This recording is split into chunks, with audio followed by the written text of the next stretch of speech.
राजनगर गांव में एक बेहद सुंदर और सरल स्वभाव की नई दुल्हन रहती थी। उसका नाम था आर्या। शादी के बाद वह अपने पति विवान के बड़े से घर में आई थी, लेकिन उसी घर में एक चालाक और जलन से भरी नौकरानी भी काम करती थी। उसका नाम था कावेरी।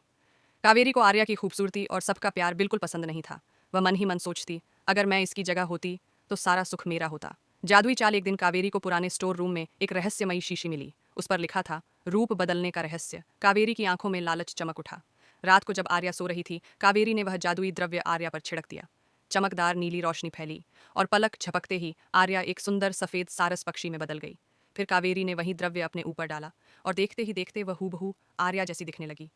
कावेरी जोर जोर से हंसने लगी।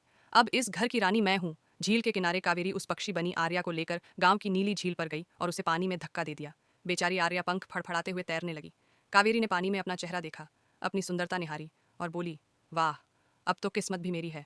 झूठी खुशी। उसी समय विवान शहर से ढेर सारे गहने और पैसे लेकर लौटा।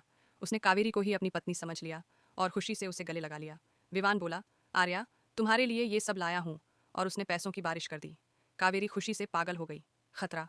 लेकिन झील में असली आर्या खतरे में थी। एक बड़ा मगरमच्छ धीरे धीरे उसकी ओर बढ़ रहा था। तभी वहां से एक मेहनती किसान गोपाल गुजरा। उसने देखा कि पक्षी संकट में है। गोपाल बिना सोचे झील में कूद पड़ा। उसने अपनी मजबूत लाठी से मगरमच्छ को भगा दिया। सच का पानी। गोपाल के पास एक छोटी शीशी थी। वह झील के संत का आशीर्वाद मिला पानी था।